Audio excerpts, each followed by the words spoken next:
तो भाई और बहनों, कैसे हो आप सब लोग। Welcome to my first video of this channel. तो आज हम एक ऐसी मांगा कवर करने जा रहे हैं जो कि 2023 के इंटरनेट सोशल मीडिया को बिल्कुल ही हिला के रख दिया था। बहुत ही ट्रेंडिंग मांगा बन गई थी वो। तो इस मांगा का नाम है कागुराबाची। नाम भी आपने सुना ही होगा। तो बहुत ही फेमस मांगा है। तो आज हम इसी मांगा को कवर करने जा रहे हैं। तो लेट्स बिगिन।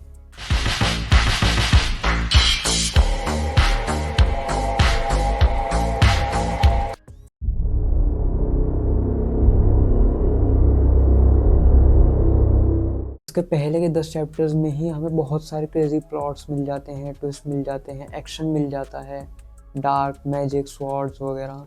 और एक सीरियस लड़का जो अपने पापा के साथ रहता था और तलवारें वगैरह बनवाता था। उसके पापा एक स्वॉर्ड्समैन ब्लैक स्मिथ हैं थे।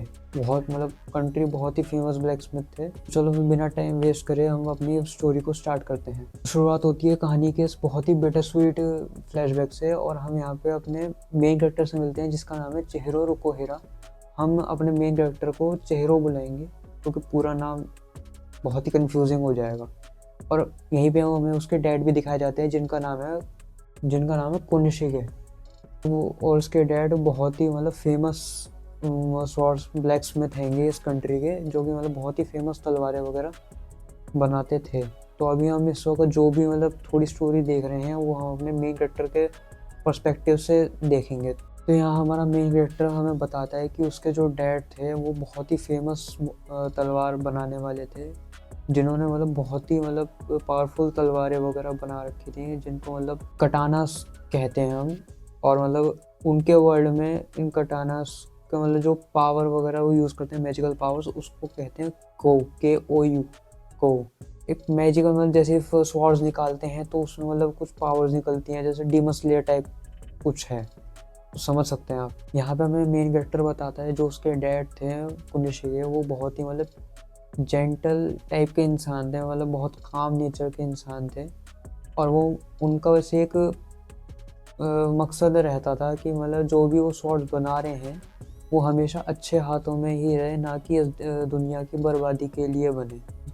तो यहाँ पे हमारा मेन कैरेक्टर अपने पापा के साथ रोज़ हेल्प करवाता, रोज़ उनके साथ नए नए ट्रिक्स सीखता, नए नए काम सीखता था और बहुत कुछ एक्सप्लोर करता था।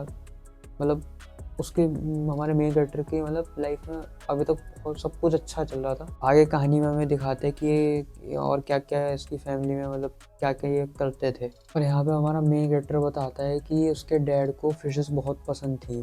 तो वो फिश, जैसे ही वो फिश को देखते हैं तो वो थोड़े बच्चों वाली हरकतें करने लग जाते थे, चाइल्डिश करने लग जाते हैं। तो हमारा मेन कैरेक्टर थोड़ा सीरियस रहता था। तो उसके जो डैड थे वो थोड़ा सा मस्तीखोरी में हो जाते जब वो फ्री टाइम पे होते, पर जब वो काम करते जैसे शॉर्ट्स बनाना तो वो इतने सीरियस हो जाती है, जैसे बहुत ही बिल्कुल ही सीरियस हो जाना। तो स्टोरी में थोड़ा और आगे चलते हैं तो हमें एक नया कैरेक्टर और इंट्रोड्यूस होता है जो कि हमारे मेन कैरेक्टर के डैड के ही दोस्त हैं, जिनका नाम है शिवा। ये स्टोरी में आगे बहुत इनका मेन रोल रहेगा क्योंकि हमारे मेन कैरेक्टर के साथ ही रहेंगे। MC के डैड के दोस्त हैं शिवा। ये ऑफन विजिट करते रहते हैं इनके डैड के पास। इसी बीच हमारे मेन कैरेक्टर और शिवा के बीच में बातें होती हैं। तो वो शिवा बताते हैं कि जो हमारे मेन कैरेक्टर के डैड थे, जब वो फाइट करते थे, जो इनके टाइम पे वार हुई थी, सेटी वार जिसे बता रहे हैं, तो उस टाइम पे जो इनका नाम था वो उन लोगों से भी ऊपर था जो उस टाइम पे साथ में लड़े भी थे। तो कि जो स्वॉर्ड्स हमारे मेन कैरेक्टर डैड ने बनाई थी तो वो बहुत ही ज़्यादा कीमती कह सकते हो, कीमती या प्रीमियम टाइप की रही होंगी। तो वो बताते कि हमारे मेन कैरेक्टर डैड ने बहुत जानें बचाई भी हैं। एक तरीके से वो हीरो रहे हैं अपने टाइम पे। इसी टाइम के आसपास हमें पता चलता है जो हमारा मेन कैरेक्टर था, जब वो पास्ट में वाले जो हमारी स्टोरी चल रही है अभी, तो इस टाइम पे हमारा मेन कैरेक्टर 15 साल का था। और उसके डैड बता रहे हैं कि अगर तुम्हें एक ट्रू मास्टर बनना है तो तुम्हें काफ़ी सारी चीज़ें सीखनी होंगी, स्वॉर्ड्स में तलवारबाजी में प्रो होना पड़ेगा, उस तरीके से हो गए। बट हमारा मेन कैरेक्टर थोड़ा सीरियस टाइप का है, उसे इम्प्रूव होना भी है, पर वो ज़्यादा भाव दे नहीं रहा, पर उसके डैड मतलब बिल्कुल चिल टाइप के हैं। अब यहाँ से सीन शिफ्ट होता है और हमारे जो मेन कैरेक्टर के डैड हैं वो हमारे मेन कैरेक्टर को एक स्टोरेज रूम में लेकर जाते हैं, जहाँ पे वो हमारे मेन कैरेक्टर को बताते हैं कि ये यहाँ पे एक स्वॉर्ड है जो उन्होंने अपने टाइम पे बनाई थी, जब शिवा हुआ भी नहीं था। तो उस टाइम पे उन्होंने स्वॉर्ड बनाई थी, जो वो स्वॉर्ड बहुत ही मतलब पावरफुल स्वॉर्ड है ही। और ये बता रहे हैं कि जो ये इसने मतलब काफ़ी लोगों की जान बचाई थी उस टाइम पे। और यही हमें बताते हैं कि जो स्वॉर्ड्स है, चाहे आप बुरे लोगों से भी लड़ने के लिए यूज़ कर रहे हो, पर ये स्वॉर्ड जो बनती है मतलब मारने के लिए बनती हैं। तो ऐसा नहीं, चाहे आप ईवल को मार लो, किसे मार लो, स्वॉर्ड्स का एक ही पर्पस है कि सामने वाले को मारना।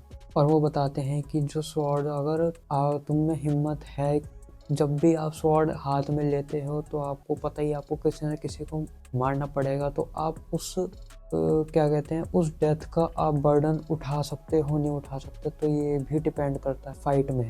अगर आप वो बर्डन उठा सकते हो तो आप बिना झिझक के आप लड़ सकते हो दूसरी फाइट्स में, नहीं तो आप डिस्ट्रैक्ट हो सकते हो, नहीं तो कुछ टाइम बाद वो मतलब माइंड पे हैवी हो जाएगा वो। अब यहाँ से थोड़ा सा आगे 1-2 पैनल्स आ जाते हैं तो सीन चेंज होता है, जो कि है 38 मंथ्स बाद का। इस पास्ट स्टोरी से मतलब 3 साल 2 महीने बाद का टाइम दिखाया जाता है, कि जहाँ पे एक ऑर्गेनाइजेशन है जो मतलब कुछ लोगों को मार रही है। और हमें दिखाया जाता है जो ये याकूज़ास हैं जो इन विक्टिम्स को मतलब मार रहे हैं, ये इनसे इंफॉर्मेशन गैदर करना चाह रहे हैं लिबरेशन आर्मी की, जो मतलब इनके मतलब साथी हैं, जो भी उधर रिक्रूट्स होंगे, तो उनकी इन्फॉर्मेशन ही गैदर करने की कोशिश कर रहे हैं इनके थ्रू। और जो हमारे विक्टिम हैगा, इन्होंने मतलब तीन विक्टिम में 2 को तो मार दिया, अब एक ही बचा है, पर उससे इंफॉर्मेशन गैदर करवाना चाह रहे हैं। पर वो ये कह रहा है कि भाई तुमने मतलब हमसे सब कुछ मतलब बाय फोर्स ले लिया, पैसा, ज़मीन वगैरह सब कुछ, जो भी मतलब पीसफुल जो लाइफ चल रही थी वो सब कुछ तुमने बाय फोर्स हमसे सबसे छीन लिया, तो हम कैसे तुम पे यकीन कर लें कि भाई हम तुम्हें मतलब सब कुछ बता दें। मैं अब तुम चाहे जितना मर्जी जोर लगा लो, मैं नहीं बताने का। तो यहीं पे मतलब ये इसे मारने लगते हैं, इसको मतलब धमकी देने लगते हैं। इसी बीच हम देखते हैं कोई मिस्टर चीफ करके कोई इंसान नजर आता है, जो कि याकूज़ा से कहता है कि अगर तुम मुझे रेगुलरली पेमेंट देते रहोगे तो मैं मतलब तुम्हारे साथ बना के रखूंगा कुछ, मतलब ऐसा ही एग्रीमेंट कर रहे हैं ये। बात कर के मतलब गायब हो जाता है, मतलब मैजिकल वे में गायब होता है, मतलब जैसे कोई जल जाता है उस टाइप में गायब हुआ है। अब यहाँ से सीन शिफ्ट होता है, अब हम देखते हैं अपने मेन कैरेक्टर को, जो कि अभी प्रेजेंट का मेन कैरेक्टर रहेगा। 15 साल से मतलब अभी इस टाइम पे 18 साल के आसपास का हमें दिखाया जा रहा है। तो अभी इस टाइम ये अभी ट्रेन में है और इनके साथ है शिवा, मतलब इसके मतलब डैड नहीं दिखाए, तो काइंड ऑफ मतलब समझ ही सकते हो आप। और इसी बीच इनकी काफ़ी सारी बातें होती हैं, और मतलब शिवा हमारे मेन कैरेक्टर से पूछता है चेहरों से कि जो तेरे फेस पे जो स्कार हैगा, ये मतलब तू हील कर सकता है इसे, पर तू करना नहीं चाह रहा, पर बाकी ये स्कार अच्छा लग भी रहा है तेरे पे। यही हमारा मेन कैरेक्टर बताता है, ये स्कार मुझे हर बार उस रात की याद दिलाता है जो उस रात को मेरे साथ हुआ था। काइंड ऑफ मतलब कि भाई मेरे को जो उस रात हुआ, मेरे को उस चीज़ का बदला लेना है, मैं उसी वजह से मैं इधर आया हूँ। और अब मेरे को मतलब बहुत मतलब उस दिन का रिग्रेट मेरे को अभी तक फील होता है। और जब भी मतलब हमारा मेन कैरेक्टर कहता है, जब भी मैं सुबह उठता हूँ और जब भी मैं अपने शीशे में ये स्कार देखता हूँ ना, तो मुझे हर रोज एक बर्डन सा मतलब वो दिन हर बार याद आता है, वो बर्डन फील होता है कि मतलब मैं उस दिन कुछ कर क्यों नहीं पाया। अब आगे देखते हैं कि मतलब क्या हुआ था, मतलब किस पास्ट की बात कर रहा है हमारा मेन कैरेक्टर, अभी आगे पता चलेगा। अब यहाँ से सीन शिफ्ट होता है और हमारे मेन कैरेक्टर एक सिटी में आ जाते हैं, और मतलब बातचीत वगैरह चल रही होती है, और यहाँ से एकदम वो देखते हैं कि एकदम से बहुत भीड़ हो गई है, और जैसे ही वो सामने देखते हैं तो यहाँ पे 4 लोग लटके पड़े हैं, मतलब वो वाला सीन। तो यहाँ पे मतलब जो दूसरे लोगों के थ्रू पता चलता है कि जो याकूज़ास हैं उन्होंने मतलब वो अपना दादागिरी टाइप कह लो, मतलब जता रहे हैं कि अगर हमने उनसे मतलब कुछ भी पंगा लिया, कुछ करा, तो वो भी हमें भी ऐसे ही मार देंगे, और मतलब हमें जिंदा रहने के लिए उनकी बात सुननी पड़ेगी, चाहे हमें जितना भी हमें झोंकना पड़े, चाहे कुछ भी करना पड़े, जिंदा रहने के लिए हमें उनकी सुननी पड़ेगी। तो यही हमारे मेन कैरेक्टर चेहरो और शिवा ये दोनों सुन लेते हैं। और इस वक्त ये मतलब चेहरो जो है वो ये कहते हैं कि मुझे याकूज़ा का हाइड आउट पता है, तो अब ये दोनों वहीं पे ही जा रहे हैं। अब यहाँ से सीन शिफ्ट होता है और यहाँ पे हमें याकुज़ास के 4-5 बंदे दिखाए जाते हैं जो बाहर मतलब बैठे हुए हैं टेबल पे और आपस में बातें कर रहे हैं। और यहाँ पे एकदम से मतलब एक स्वॉर्ड मतलब एक वाइट वाली शर्ट के साइड पे आके गिरती है। इतने में वो तीनों देखते हैं कि जो जिस बंदे से वो बात कर रहे थे वो तो मतलब उसका गला कट चुका है और पीछे खड़ा हमारा शिवा। और वो कह रहे हैं कि भाई यहाँ पे मतलब तू संभाल ले, मैंने एक को संभाल लिया मतलब एक तरीके से। तो इतने में हमारा मेन कैरेक्टर का एंट्री ले लेता है, गोल घूम के मतलब तीनों का बजा देता है। अब यहाँ से सीन शिफ्ट होता है तो हमारा जो याकुज़ा का जो लीडर हैगा जो उस विक्टिम को अपने कैद में लेके बैठा हुआ है, तो वो कह रहा है भाई अगर तू हमें इन्फॉर्मेशन नहीं बताएगा तो हम तुझसे ज़बरदस्ती निकलवाएंगे। पर यहाँ पे वो विक्टिम कह रहा है तुम जितना मर्जी कर लो मैं नहीं दूंगा। पर यहाँ पे याकुज़ा कहते हैं कि तू जो तेरे फैमिली मेम्बर हैं, जो मतलब तेरी एक सिंगल बहन है, तो हम उसको मार देंगे मैं अगर तूने नहीं बताया तो मतलब जो हमारे विक्टिम है उसे काइंड ऑफ फिर मतलब झुकना पड़ता है। तो वो कहते हैं मैं बता दूंगा पर मेरी मतलब फैमिली को कुछ मत करना। इतने में जैसे ही उसके बंदे मतलब गेट खोलते हैं, गेट खोलते ही वहाँ पे हमारे मेन कैरेक्टर की एंट्री हो जाती है। तो मतलब उनमें उन तीनों को वहीं पे ही मार देता है।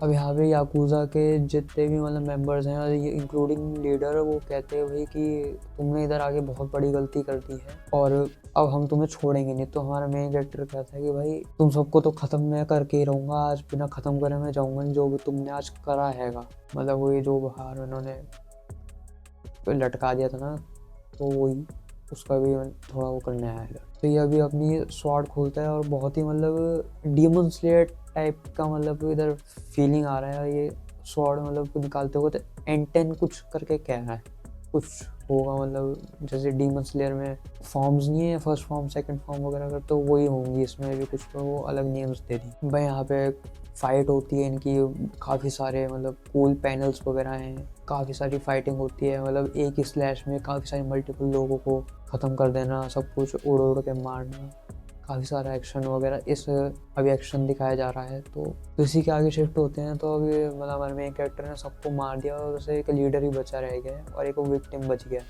तो अभी अब हमारा मेन कैरेक्टर जो लीडर याकुज़ा का लीडर है उससे इंफॉर्मेशन गैदर करने की कोशिश कर रहा है कि जो मतलब हिशाकू के बारे में मतलब सारी इंफॉर्मेशन वगैरह जो भी उसे पता है वो सब मतलब हमारे मेन कैरेक्टर को बता दे, नहीं तो अगर नहीं बताएगा तो मारा जाएगा। तो इसके बाद जो हमारा याकुज़ा का लीडर है वो कहता है कि तुम क्या बात कर रहे हो, ये हिशाकू है कौन, मुझे कुछ नहीं पता। तो मेन कैरेक्टर कहता है कि उसी ने ही तुम्हें ऑर्डर्स दिए हैं, मतलब जो इस ऑर्गेनाइजेशन का सोशल ऑर्गेनाइजेशन का हेड है उसी ने ही तुम्हें ऑर्डर दिए हैं ये सब काम करने के लिए, और तुम मतलब बेवकूफ़ मत बनो। अगर तुमने नहीं बताया तो तुम्हारे लिए बुरा होगा और मैं तुम्हारी इस पूरी ऑर्गेनाइजेशन को ख़त्म करके ही मानूंगा। अब यहाँ से सीन शिफ्ट होता है, मेन कैरेक्टर का जो पार्टनर है शिवा, उसने विक्टिम को हमारे मतलब रेस्क्यू कर लिया है और वो हमारे मेन कैरेक्टर जो है चिहिरो को उसको जाके ज्वाइन करता है। जो हमारा मतलब याकुज़ा का लीडर है वो भी उससे पूछता है कि भाई तुम बताते हो कि नहीं बताते हो, नहीं तो अभी जो चिहिरो है वो तुम्हें अभी मार देगा। पर वो बोलता है कि मुझे कुछ नहीं पता। पर जो चिहिरो है वो कहता है कि उन्होंने इन ऑर्गेनाइजेशन ने जो था 4 साल पहले कुछ मूव्स स्टार्ट कर दिए थे, तो और मैंने कुछ रूमर सुने कि भाई मतलब ये जो सॉर्सरर्स का है ग्रुप ये ज़्यादा बड़ा नहीं है, ये मतलब छोटा ही है और मेरे को इस बारे में पूरा श्योर हैगा। फिर इसके बाद जो हमारा मेन कैरेक्टर है वो उसे एक और चीज़ के बारे में पूछता है जिसका नाम है B9 B-A-N-I। तो वो ये कहता है कि मुझे इस B9 के बारे में भी मुझे सब कुछ बता जो भी तुझे पता है। पर हमारा जो इसका याकुज़ा का लीडर है वो ये भी इग्नोर करता था कि मुझे इसके बारे में भी कुछ नहीं पता। अब इसके बाद सीन शिफ्ट होता है कि जो लीडर है उसको मतलब किसी ने मतलब उस पर कोई स्पेल एक्टिवेट कर दिया जिससे मतलब वो वहीं पे मर गया। मतलब कुछ मतलब क्या कहते हैं एक टाइप से पेड़ टाइप की मतलब कोई स्किल एक्टिवेट कर दी जिससे वो मतलब रूट्स में कन्वर्ट हो गया। तो उससे बचने के लिए जो हमारे मेन कैरेक्टर है शिवा है और जो विक्टिम है वो तीनों को मतलब वहाँ से निकलना पड़ता है। उसके बाद हमारा जो मेन कैरेक्टर है वो कहता है कि मतलब जो लीडर है या याकुज़ा का ये हमें हिशाकू के बारे में डिटेल्स बताने ही वाला था, पर इन लोगों ने इस पर कोई स्किल एक्टिवेट कर दी होगी जिस वजह से इसको यहीं पे ही इन्होंने मार दिया जिससे हमें कोई डिटेल्स बता ना पाए। और ये स्किल मतलब बहुत ही ज़्यादा लार्ज स्केल में एक्टिवेट करे जिससे इसके साथ साथ सारे जितने भी लोग हैं इंक्लूडिंग हम सब लोग वो भी मतलब इसकी चपेट में आ जाए। पर अच्छा हुआ हम बच गए। अब इसके बाद यहाँ से सीन चेंज होता है। अब हमें दिखाया जाता है कि जो चिहिरो था उसके डैड के साथ पास्ट में क्या हुआ था, वो किस दिन की बात कर रहा था। जो कह रहा था कि मुझे आज तक रिग्रेट होता है। तो अब हम मूवी देखते हैं। अब यहाँ पे बताते हैं कि उसके डैड ने एक स्पेल यूज़ कर रखी थी, अपने घर के फील्ड के आसपास एक बैरियर डाल रखा था, जिससे वो घर किसी और को नहीं दिख सकता। जिसको वो स्पेल आती है सिर्फ वो ही उसमें एंटर कर सकता है और कोई एंटर नहीं कर सकता। पर उस दिन हीरो बताता है कि उस दिन अगर वो सॉर्सरर्स नहीं आते तो आज हम सब एक खुशहाल ज़िंदगी जी रहे होते। उस दिन अगर मैं कुछ कर पाता तो मेरे डैड आज जिंदा रहते, उस दिन वहाँ छोड़ के नहीं जाते। इतने में शिवा भी वहाँ आ जाता है, पर वो भी ये सब देख के हैरान हो जाता है कि ये सब मतलब एकदम कैसे हो गया। और जितने में वो आता है उतने में वो सॉर्सरर्स गायब हो जाते हैं। और वो कहता है कि भाई अगर मैं कुछ देर पहले आ जाता तो ये सब होने से बच जाता। और फिर यहाँ पे हमें मेन कैरेक्टर बताता है कि जो 6 ब्लेड्स जो थी कटाना जो वार के टाइम पे यूज हुई थी, वो उस फाइट के बाद हमने इधर बिल्कुल संभाल के रख दी थी। पर अब सॉर्सरर्स हैं वो फिर से उन ब्लेड्स को चोरी करके ले गए हैं। पर एक ब्लेड मेरे पास रह गई जो मतलब बहुत ही मतलब स्पेशल टाइप की पावर थी। मतलब एक तरीके से मैजिक ब्लेड्स है जो उसके डैड ने उसे बताई थी कि ये ब्लेड्स का हैंगे योटो, YOUTO योटो। और इनके हर 6 ब्लेड्स में एक ना एक स्पेशल पावर है। अब हीरो हमें बताता है कि जो ब्लेड उसके पास है वो ब्लेड बहुत ही स्पेशल तरीके से बनाई गई थी। उसको बनाने के लिए उसके डैड ने अपनी पूरी जिंदगी दे दी थी उस एक ब्लेड को बनाने में, क्योंकि उसमें इतनी ताकत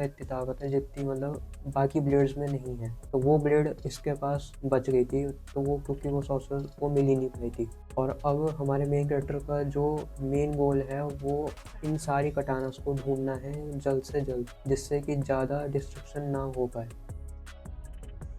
तो कैसा लगा आपको ये वाला पार्ट? आई होप आपको अच्छा लगा हो। आप आगे अपने थॉट्स कमेंट में लिखिए और मेरे को बताइए, और मतलब अपना एक्सपीरियंस बताइए कि मतलब इस वीडियो में आपको कौन सी क्लिप अच्छी लगी, क्या पार्ट आपको अच्छा लगा। और बाकी इसका नेक्स्ट वीडियो में बहुत जल्द लेके आऊँगा। और आप अपने कमेंट्स मतलब अपने थॉट बताइए कि नेक्स्ट वीडियो में किस मांगा पे लाऊँ, मैं उस मांगो को कवर करने का ट्राई करूँगा। बाकी तब तक के लिए गुड बाय।